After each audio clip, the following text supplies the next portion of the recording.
Because good politics changes lives, and the best politics saves lives.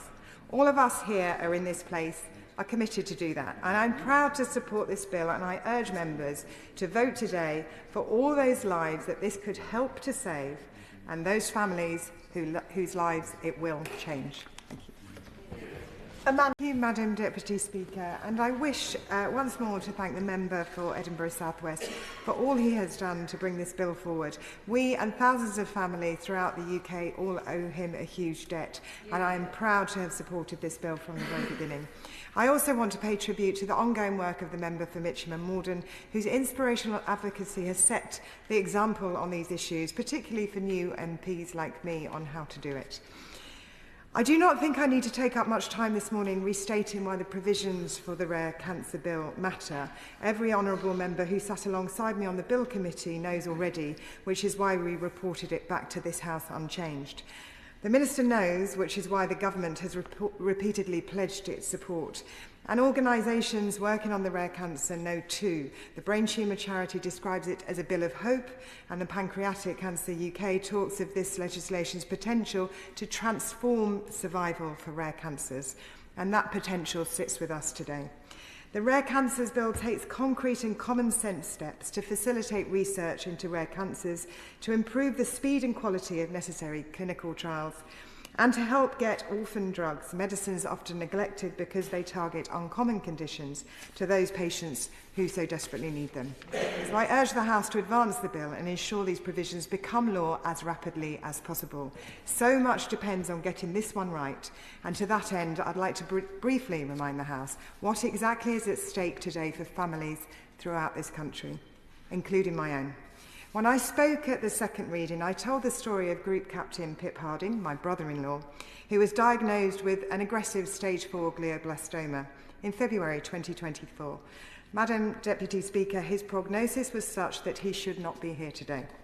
Pip is married, he has 5 children, and he has served in the Royal Air Force in the Indo-Pacific, in Afghanistan and in Iraq, and I am immensely proud of him, but not least his battle against this devastating diagnosis. His family, friends and those who love Pip rallied around him, and more than 600 of them set up a GoFundMe page to cover the cost of an experimental cancer treatment, oncothermia, which uses radio frequencies to target and treat malignant cancer cells.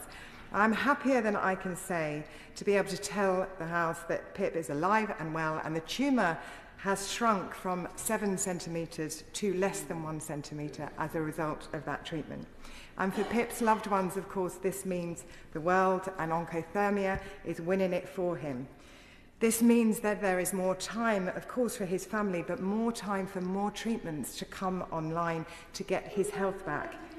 I will give way. It's a matter of delight that her brother-in-law is still well and that the tumour has shrunk.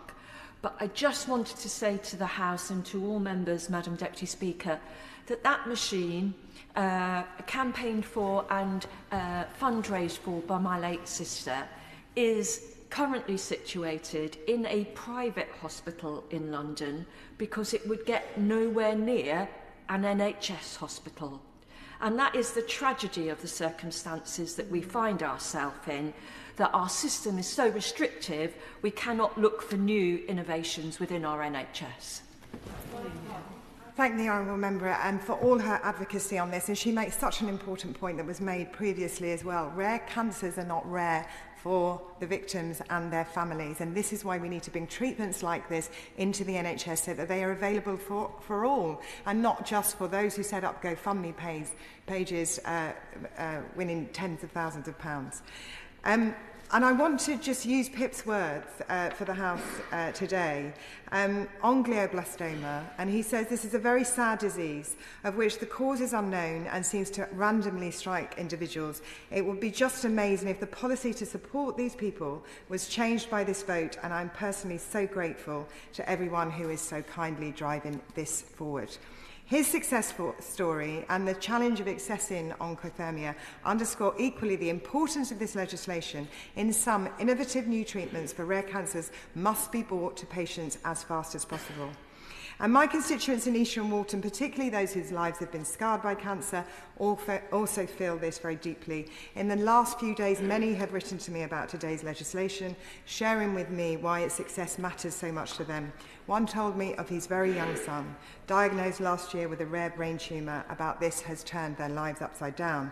One told me about his own battle with brain cancer, both the excellent level of care he has received within the NHS, but the fundamentally limited treatment options available to him based on the current state of research and drug development and marketing. Another constituent whose daughter has glioblastoma offered me an important reminder about our work today, that every important issue or gain has to be fought over fiercely before anything is achieved, and they are absolutely right. And I want to take this opportunity to highlight some others who have fought and for whom this bill is vitally important. My constituent Kate Ford has been campaigning for the Lobular Moonshot project since she herself was diagnosed with lobular breast cancer 2 years ago. And we have already heard about how that the research has been entirely insufficient for this disease and how necessary the Moonshot project is right now. And I'm proud to be one of the hundreds of MPs across this House, as we have heard, calling on the government to support this project. And like the Honourable Member for Farnham and Borden and the Member for Bishop Auckland, I was also deeply saddened to hear of the death of Dr. Susan Michaelis, the project's founder, this week. Kate, my constituents, are now carrying forward Susan's torch and will be at the meeting with the Secretary of State for Health on Monday. And I call on the government to answer Susan's call and to back, finally, the Lobular Moonshot project. And whilst I have the government's attention, I want to raise one more important issue. Madam Deputy Speaker, Pip was an RAF helicopter pilot, and there are a growing number of veterans who served as aircrew on military helicopters and who were exposed to exhaust fumes during their time in the forces and have now been diagnosed with rare cancers, including blood cancers. This issue has been raised in recent months by members across the House, including my friend, the member for North Shropshire, and the member for Truro and Falmouth. I understand that the Ministry of Defence is currently working to test engine exhaust emissions and to develop a clearer understanding of the health challenges facing veterans, including rare cancers related to their service.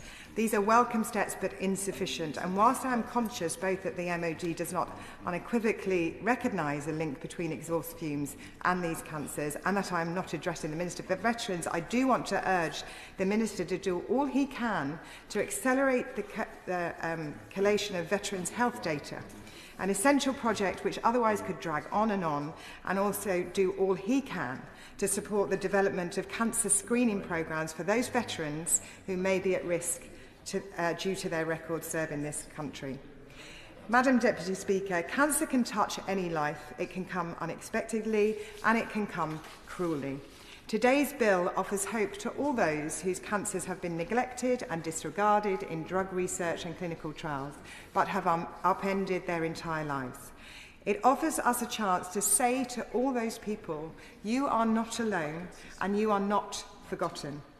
However, winning the battle against rare cancers requires us to advance on many fronts at once, and so I want to gently push the Minister, even as he supports the Rare Cancers Bill into law, to consider the vitally important calls from the member for Mitcham and Morden to improve outcomes for brain cancer patients, which have shown too little improvement for too long. So will the Minister commit to a target of getting 200 glioblastoma patients onto promising new clinical trials every year? Will he engage with the private sector to urge pharmaceutical companies to more rapidly make their drugs available for these trials? Will he consider mandating training in brain cancer-specific oncology for all doctors seeking to become medical oncologists? And will he ensure that all neuro-oncology multidisciplinary teams have, as a core member, a medical oncologist able to contribute their expertise to a patient's care? Finally, even as we advance this bill today, we must not lose sight of the need to do far better by cancer patients, rare or not. And one of the most reassuring aspects of this bill has been its cross-party support. But while I am here, I do want to ask the Minister whether he will listen to the Liberal Democrat calls and turn the current target of starting treatment within 62 days of an urgent cancer referral into an ironclad guarantee.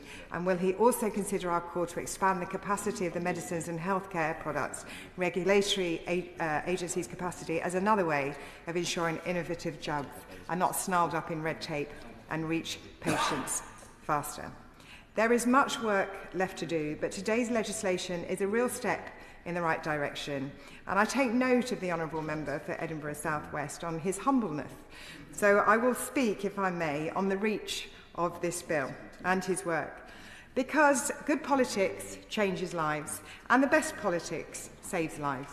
All of us here are in this place are committed to do that. And I'm proud to support this bill, and I urge members to vote today for all those lives that this could help to save and those families whose lives it will change. Thank you.